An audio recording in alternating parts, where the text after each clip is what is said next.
Atos, capítulo 17. Paulo e Silas passaram pelas cidades de Anfípolis e Apolônia e chegaram a Tessalônica, onde havia uma sinagoga. Conforme o seu costume, Paulo foi lá e nos 3 sábados seguintes falou sobre as Escrituras Sagradas com as pessoas que estavam ali na sinagoga. Paulo explicava a eles e provava que o Messias precisava sofrer e que depois de morrer tinha de ressuscitar. Ele dizia: "Este Jesus que estou anunciando a vocês é o Messias."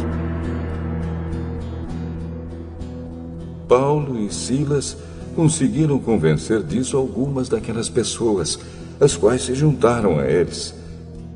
Um grande número de não-judeus convertidos ao judaísmo e muitas senhoras da alta sociedade também se juntaram ao grupo.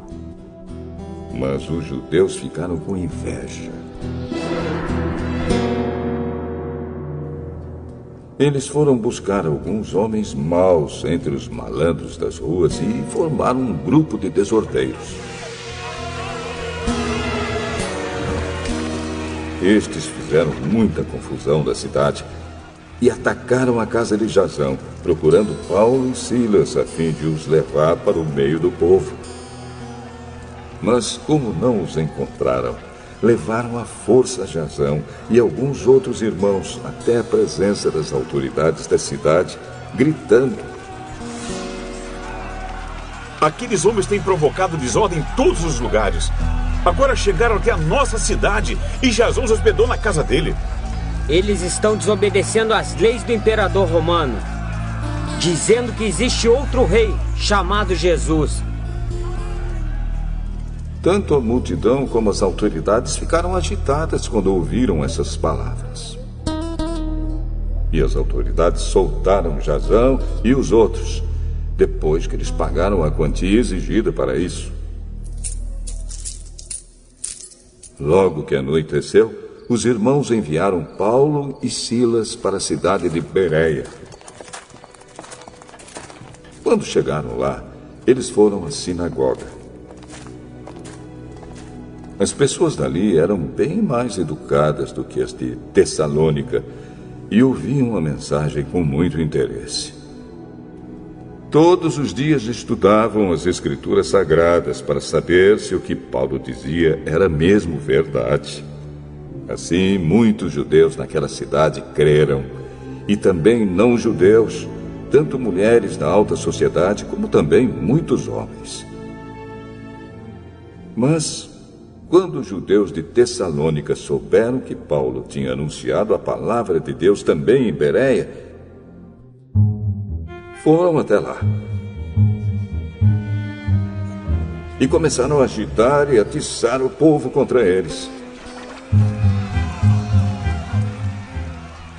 Então os irmãos enviaram Paulo imediatamente para o litoral, porém Silas e Timóteo ficaram em Bereia. Os irmãos que protegiam Paulo o levaram até a cidade de Atenas. Depois voltaram para Bereia, levando um recado de Paulo. Ele pedia que Silas e Timóteo fossem encontrá-lo em Atenas o mais depressa possível. Enquanto estava esperando Silas e Timóteo em Atenas, Paulo ficou revoltado ao ver a cidade tão cheia de ídolos. Ele ia para a sinagoga e ali falava com os judeus e com os não-judeus convertidos ao judaísmo. E todos os dias na praça pública ele falava com as pessoas que se encontravam ali. Alguns professores epicureus e alguns estoicos discutiam com ele e perguntavam: "O que esse ignorante está querendo dizer?" Outros comentavam: "Parece que ele está falando de deuses estrangeiros." Diziam isso porque Paulo estava anunciando Jesus e a ressurreição. Então eles o levaram a uma reunião da Câmara Municipal e disseram: Gostaríamos de saber que novo ensinamento é esse que você está trazendo para nós. Pois você diz algumas coisas que nos parecem esquisitas. E nós gostaríamos de saber o que elas querem dizer.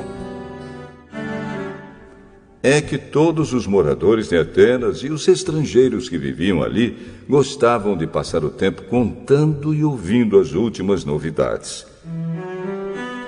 Então Paulo ficou de pé diante deles, na reunião da Câmara Municipal, e disse: Atenienses, vejo que em todas as coisas vocês são muito religiosos.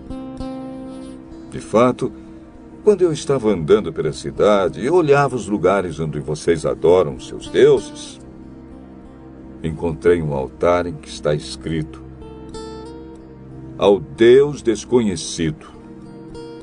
Pois esse Deus que vocês adoram sem conhecer é justamente aquele que eu estou anunciando a vocês.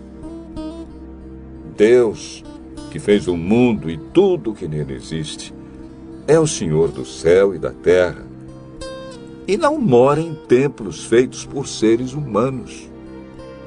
E também não precisa que façam nada por ele, pois é ele mesmo quem dá a todos vida, respiração e tudo mais.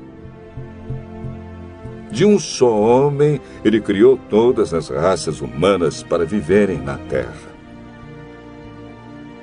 Antes de criar os povos, Deus marcou para eles os lugares onde iriam morar e quanto tempo ficariam lá. Ele fez isso para que todos pudessem procurá-lo e talvez encontrá-lo, embora ele não esteja longe de cada um de nós. Porque, como alguém disse, nele vivemos, nos movemos e existimos.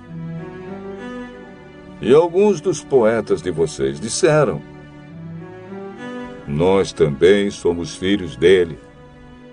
E já que somos filhos dele, não devemos pensar que Deus é parecido com um ídolo de ouro, de prata ou de pedra, feito pela arte e habilidade das pessoas. No passado, Deus não levou em conta essa ignorância. Mas agora, Ele manda que todas as pessoas, em todos os lugares, se arrependam dos seus pecados. Pois Ele marcou o dia em que vai julgar o mundo com justiça, por meio de um homem que escolheu. E deu prova disso a todos quando ressuscitou esse homem. Quando ouviram Paulo falar a respeito da ressurreição, alguns zombaram dele. Mas outros disseram: em outra ocasião, queremos ouvir você falar sobre este assunto. Então Paulo foi embora dali. Mas algumas pessoas creram e se juntaram a ele. Entre essas estavam Dionísio, que era membro da Câmara Municipal, uma mulher chamada Dâmaris e mais outras pessoas.